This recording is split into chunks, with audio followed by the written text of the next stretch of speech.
እህትሽ ናት። አፋልጊ ነግሬሻለሁ። አፋልጊ ብዬሻለሁ። ወይ ጉዴ። አይ በቃ ማማ ጣይቱ፣ ይሄ ደግሞ ምን ያገናኘዋል? እኔ እኮ ከእርሶ ጋር እንደዚህ ተጨነቄ እየሮጥኩ ያሉት እኮ የሰብለ ጉዳይ እንደራሴ ልክ እንደ ቤተሰብ ያስጨንቆኝ ስለሆነ ነው። ቆይ ለምንድን ነው ያልሆነ ነገር እየተናገሩ እኔ ያላሰብኩትን ነገር እንዳስብ የሚያደርጉኝ? ኧረ ነይ ምችኝ። ከአንቺ ብሶ ደግሞ ትቆጫለሽ። ምን ትላለች እቺ? ይልቅ በዛ ሰፈር ሄዳ ከሆነ ልጄን ፈልጌ እኔ ልጄን መፈለግ ነው የምፈልገው። በቃ ሌላ ነገር አይደለም ያልኩኝ። ምን ትላለች ደግሞ? እንደዛ ደግሞ ትቆጭኛለሽ እንዴ? ወይዘሮ ጣይቱ፣ እኔም ወደዛኛው መንደር አብሬት ሄዳለሁ። አንቺ ግን እኔ ህጻናቱ ፈገግ ሲሉ እኮ ማየት ለኔ ትልቅ እርካታ ነው። አቶ በቀለ፣ እኔ ራሴ ፋይሉን ይዤ ነገ እመጣለሁ። እሺ አቶ በቀለ፣ እሺ መልካም ቀን። ይደደብ አሮጌ፣ ሁሉ ቀን ስለ ህጻናቱ ፈገግ።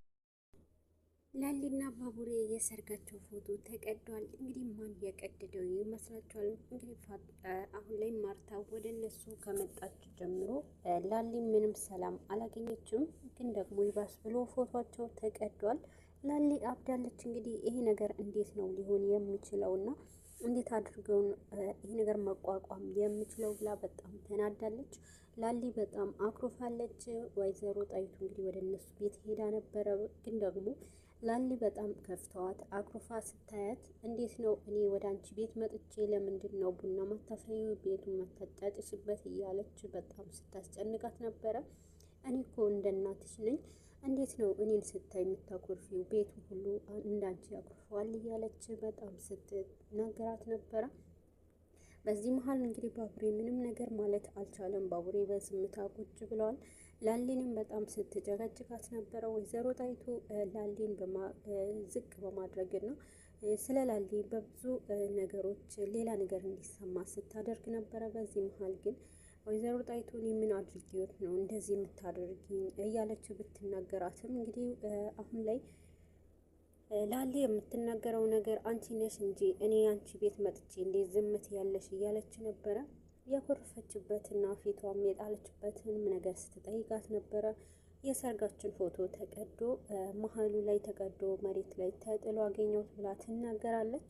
በዚህ ሰዓት እንግዲህ ወይዘሮ ጣይቱ ስትላት የነበረው እሱማ ምናለ አምጣ አምጪ ስትባባሉ ስትጎትቱት ይሆናል እንጂ ማን ሊቀደው ይችላል በማለት ነበረ ወይዘሮ ጣይቱ ለላሊ የመለሱላት። በዚህ ሰዓት የበለጠ ወይዘሮ ጣይቱና ላሊ በጣም መጨቃጨቅ ይጀምራሉ። ነገር ግን በዚህ ጭቅጭቃቸው መሀል እንግዲህ ባቡሬም ይሄ ነገር እንዲያቆሙና እና ደግሞ ወይዘሮ ጣይቱንም ለማስረዳት ይሞክራል። ላሊም አምልጣት ማማ ጣይቱ እያለች ስትናገር ነበረ። ማም ተሽቅሪ እኔ ማማ እንዳትይኝ ብዙ ጊዜ ነግሬሻለሁ፣ ማማ ብለሽ አትጥሪኝ ብለው ነበረ ሲናገሯት የነበረው። በዚህ መሀል እንግዲህ አሁን ላይ ላሊ በጣም ተናዳ ከነሱ ጋር ትወጣለች። ቁጭ በይ ቤት ስለመጣሁ ነው እንዴ እንደዚህ ብለሽ መተውጭ? እኔም እኮ ቤት አለኝ እያለ ስትናገር ነበረ። እንግዲህ ከዚህ በላይ መቋቋም አልችልም ብላ ላሊ ተነስታ ትወጣለች። በመሀልም እንግዲህ ወይዘሮ ጣይቱ እሱም ተከትሎ ሊወጣ ሲያስብ አንተ እሷ በሄደች ቁጥር እንዳትከተላት ዝም ብለህ ቁጭ በል እያሉ ሲናገሩት ነበረ። እንግዲህ ባቡሬ ከመጀመሪያ ቀን ጀምሮ ባቡሬ ፊት ልጄ እያሉ ማማ ጣይቱንም በጣም ባቡሬን በማድነቅ ላሊ ደግሞ እንዲሰማ ሲያደርጉ ነበረ። ቤት ውስጥ ደግሞ ሰብለ ጨለማ ውስጥ ልጃቸው በጣም የሆነ ሰው እንዳነቃት አስመስላ የሆነ የሚያስፈራት እንደ ህልም አይነት ታያለች ማለት ነው። አንዳት ተወኝ፣ እኔ ምንም መሆን አልፈልግም፣ መኖር ፈልጋለሁ፣ ምንም እንዳታደርግኝ እያለች በጣም ስትጮህ ነበረ። በዚህ ሰዓት እንግዲህ ማንም ሰው ከጎኗ የለም። ነገር ግን እራሷ እጅ በእጇ አንቃ ስትጎትት ነበረ። ይህንንም ሆኖ በመሀልም እንግዲህ በዛ ቦታ አንድም ዙሪያ ሰው ስታጣ ሰብልን በዛ ጨለማ ውስጥ ማርታም ሄዳ ስላስፈራራቻት ሁሉንም ነገር ጆሮዋ ላይ ሲያቃጭልባት ነበረ። በዚህ ጊዜ ምንም ማድረግ ስላልቻለች በፍጥነት እንግዲህ ከዚህ ቤት ግዴታ መውጣት አለብኝ፣ እኔ ማምለጥ አለብኝ እያለች ለማምለጥ ተሞክራለች። ወይዘሮ ጣይቱ ከነ ላሊ ጋር ቁጭ ብላ ወሬ ስለ ላሊ መጥፎ ነገር እንግዲህ ለባቡሬ ሲናገሩ ነበረ። ለባቡሬ ያልሆነ ነገር እየተናገሩ በባቡሬ ፊት ደግሞ አንተ አንተ ጀግና ወንድ ነክና አንተ አጠገብ ሆና እንደዚህ ላሊ መሆን የለባትም እያለች እንግዲህ ስለ ላሊ መጥፎ ነገር እያወራች ባቡሬን ደግሞ ከፍ ስታደርግ ነበረ። ላሊ በጣም ተሰምቷታል። እንግዲህ አሁን ላይ ይህንን ነገር ደግሞ ለጓደኛዋ ወደ አደይ ስልክ ትደውላለች። አደይ ብታይ እኔ በጣም ጨንቆኛል እና በጣም ከፍቶኛል፣ ማርታ ከቤት ከመጣች ጀምሮ እንግዲህ ይሄንን የሚፈጠረው ሁሉ አልቻልኩትም ብላ ትናገራለች። በዚህ መሀል አደይም ቤቱ የሰርጋችን ፎቶ ተቀዶ ተጥሎ አገኘሁት ብላ እንግዲህ ላሊም ለአደይ ትነግራታለች። አደይም እንዳታስብ እንዳትናደድም ስትናገር ነበረ። በሁኔታው ደግሞ ማርታ እንጂ ማንም ሰው ይሄ ነገር ሊያደርግ አይችልም ብላ ነበረ የተናገረችው አደይ። በዚህ ጊዜ ግን ወይዘሮ ጣይቱም እያስረዳት ነበረ። እኔ የውልሽ እሷ በላሊ እንዳትከፊባት፣ ላሊ የሰርጋችን ፎቶ ስለተቀደደ በዛ ላይ ማርታ ከመጣች ቀን ጀምሮ ውስጧን አልወደደውም በማለት ነበረ።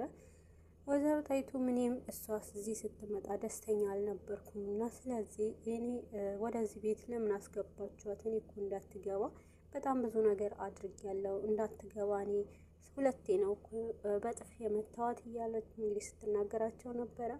በዚህ መሀል ግን አሁንም ቢሆን እሷን እንዳታምኗት፣ እንደ እናቷ ናት፣ እናቷ ክፉ ናት፣ የኔንም ደስታ አትፈልግም። ስለዚህ አሁን ደግሞ የእሷ ተላላኪ ናት፣ የእናንተም ደስታ ለመበጥበጥ ነው መጣችሁ፣ ተጠንቀቁ እያለች ነበረ። እንግዲህ ባቡሬም ካሁን በኋላ እንደማያምኗት ማርታንም እየተናገሩ ባለ ሰዓት ወይዘሮ ጣይቱ እንግዲህ ወደ ቤት መሄድ እንዳለባት ነበረ ተናገረችው። በመሀልም እንግዲህ ከአደይ ጋር ስልክ ስታወራ ነበረ። ባቡሬ ፊት ስለ ባቡሬ ጥሩ ነገር እኔ ጋር ደግሞ መጥፎ ነገር እያወሩ እንዲከፋኝ ያደርጋሉ ብላ ስለ እማማ ጣይቱ እንግዲህ ለአደይ ስትናገር ባቡሬ ይደርሳል። ባቡሬም ፈገግ እያለ አንዴን ቀንተሽ ነው እንዴ ብሎ ይናገራታል። በዚህ መሀል ቅናት አይደለም እያየህ እኮ ነው ብላ ነበረ የተናገረችው።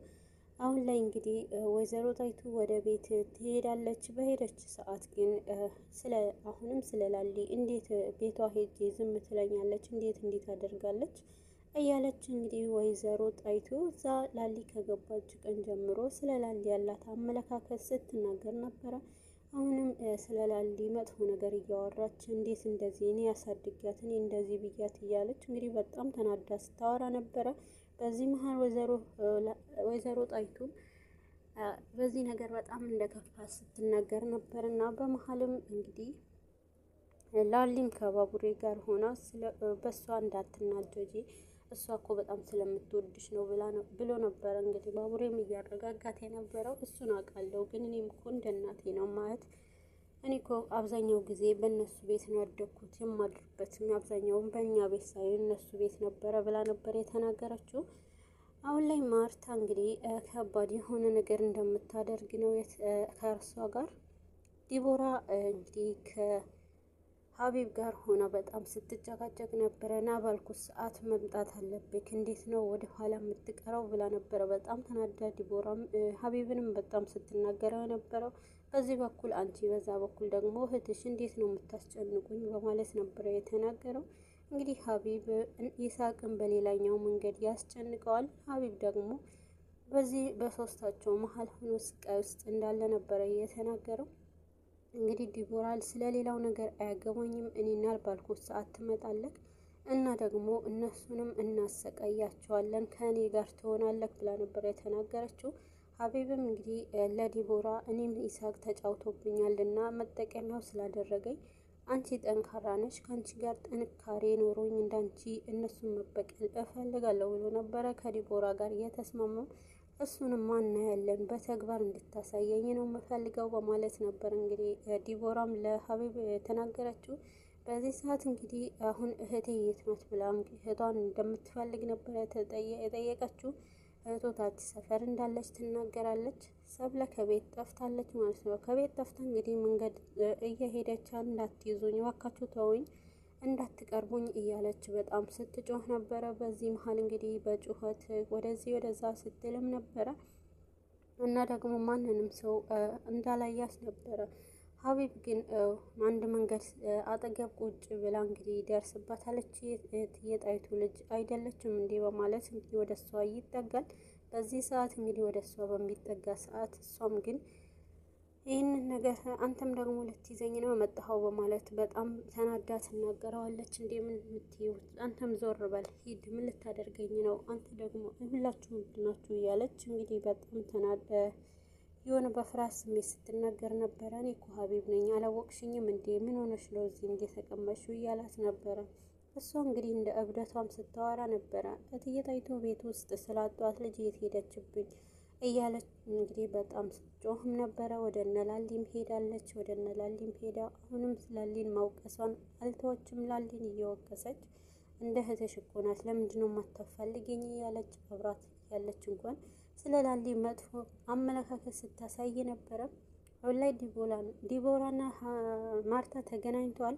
ምን ታደርጊያለሽ እዛ ሰፈር? እስካሁን ድረስ ማሳካት የነበረብሽ ነገር ማሳካት ነበረብሽ። እስካሁን እናታችን እዛ ታማንች እዚህ ምን ታደርጊያለሽ? ወይ አላሳካሽው ወይንም አልተውሹ እያለች እንግዲህ ዲቦራም ለማርታ ስትጮህባት ነበረ። እኔ ሁሉም ነገር እኮ እያስተካከልኩ ነው፣ ፎቷቸው ቀድጄዋለሁ እና ስለዚህ አሁን እሳካዋለሁ ስትል ነበረ። እስካሁን ድረስ አላሳካሽው ምን ታደርጊያለሽ? እስካሁን ይሄ ሁሉ ነገር እዛ ጋር እናታችን ታማ እያለች ነበረ።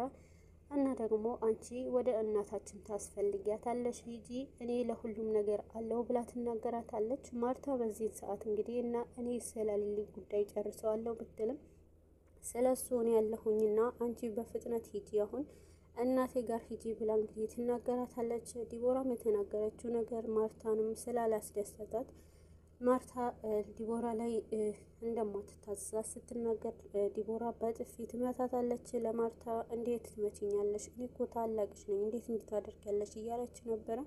ታላቄ ብትሆኝም አስተሳሰብሽ ግን ታነሽ ነው ሆነውና ስለዚህ ያለቅሽም ብላ ነበረ የተናገረቻት።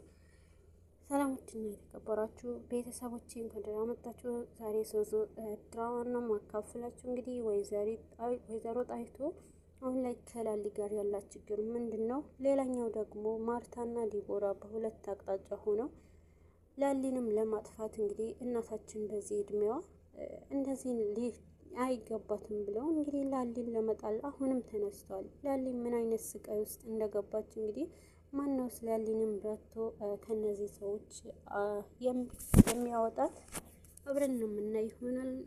የዛሬ ነበረን ቆይታ ይሄን ነበር።